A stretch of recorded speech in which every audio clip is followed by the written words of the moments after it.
আমি জীবনে প্রথম আমার মা এবং আমি ঢাকা যেয়ে আমার মেজো ভাইয়ের বউ রাগ করে এবং মেজো ভাই রাগ করে চলে গেছে ঢাকা।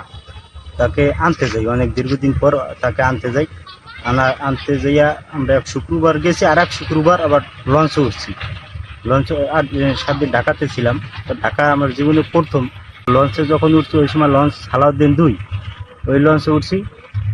লঞ্চে ওঠার পর রাত্র হয়ে গেছে কি একটু ঠান্ডা ঠান্ডা ছিল। হ্যাঁ, ওই সময় আবহাওয়া ভালো ছিল, আমার নিজের একটু ঠান্ডা লাগছিল, আমি শুয়েছি এবং ঘুমাই পড়ছি।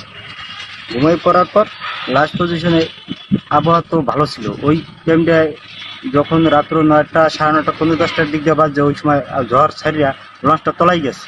তলাই যাওয়ার পর আমি আমার মারও দেখিনি এবং ভাবিকেও দেখিনি এবং বাস্তিওরও দেখিনি। না দেওয়ার পর আমি যে অনুভব করেছি লঞ্চ গায়ে পানি পড়ছে, লঞ্চ তলাই গেছে।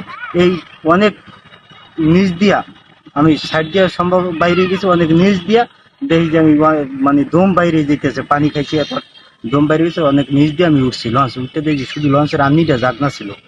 ওই আর্নিতে দাঁড়াইছি। দাঁড়ানোর পর দেখি সাইড দিয়ে একটা পট যাইতেছে, পানির পট। ওই পটটা ধরে আমি সাঁতরাইয়া আমাকে অন্য লঞ্চে উদ্ধার করছে।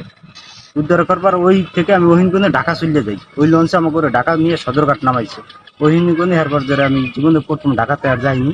পরে আমার ওই ইতে আমি যেই ইতে আইছি, যেই লঞ্চে আইছি আবার ওই মানে ফতুল্লা দিয়া সদরঘাট আইছি, যেই লঞ্চে ওই লঞ্চে আবার ফতুল্লা দিয়া মানে সদরঘাট দিয়ে ফতুল্লা উঠছি।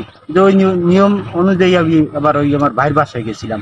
তারপর তো যাইয়া খোঁজাখুঁজি করছি। ওই লঞ্চ উড়াইছে আমার ওই সালাউদ্দিন 2 আবার লঞ্চ উড়াইছে। উড়ানোর পর আমার মারেও পাইনি, ভাবিরও পাইনি, আর ওই বাস্তিরও পাইনি, কেউরই পাইনি, আমরা লাশই খুঁজে পাইনি। এই স্মৃতিটা তোমার কাছে কেমন লাগে? মানে ভয়ঙ্কর স্মৃতিটা তোমার মায়ের জন্য তোমার তখন কেমন লাগে? ওই সময় তো হিসাব করেছি যে আমার মা যদি বাচ্চা থাকতে, আমি যদি মারা যেতাম, তবু আমার আফসোস থাকতো না যে আমার মা বাচ্চা রয়েছে। হ্যাঁ, মার জন্য তো খুবই খারাপ লাগে। মার আল্লাহর পর হইলে মা, এরপর দুনিয়া তার কি আছে? অবশ্যই মার জন্য তো খারাপ, একটা ভয়ঙ্কর স্মৃতি। ভয়ঙ্কর স্মৃতি। এরপর বড় কষ্ট তার দুনিয়াতে কিছু নেই। তুমিও তো নিদবি করে সাঁতরাচ্ছিলে যে আমিও মনে হয় বাঁচবো না। আমিও তো বাঁচবো না। আর আমি ওই অতটা সাঁতারও জানতাম না। আমাকে বাঁচাইছে আল্লাহ, তো উচিলে আছে। ওই পটটা ধরিয়া আমি একটু উদ্ধার পাই। পটটা ভাসতেছিল তোমার কাছে দিয়ে না? আমার কাছ দিয়ে বাসে যাওয়া দরছিল। ওই সময়ের কালে আমি পটটা থাবা দিয়ে ধরে ওই পট সাঁতরাইয়া লইয়া সাঁতরাই উঠছি। অন্য লঞ্চ আমাকে উঠাইছে। আমরা ওই সময়ের কালে কত 59 জন না কয়েকজন আমাকে নিয়ে উঠাইয়া লঞ্চের ওই যে মেশিনের ভিতরে নিয়ে ঢুকাইছে, যে বন্ধুলে। ও আচ্ছা, ওই যাতে গরম লাগে, ওই যে যাতে গরম লাগে, তাপমাত্রা। সেই লঞ্চটার নাম কি ছিল যে লঞ্চটা উঠাইছে? সঠিক আমি কইতে পারবো না। ওই লঞ্চের নাম তো আর ওই সময় দেওয়ার মতো সময় নাই, সুযোগ নাই। সুযোগ। ও তাই মিনিমাম লঞ্চে যে লঞ্চটা ডুবছে সালাউদ্দিন 2, ওই লঞ্চটা কত যাত্রী ছিল?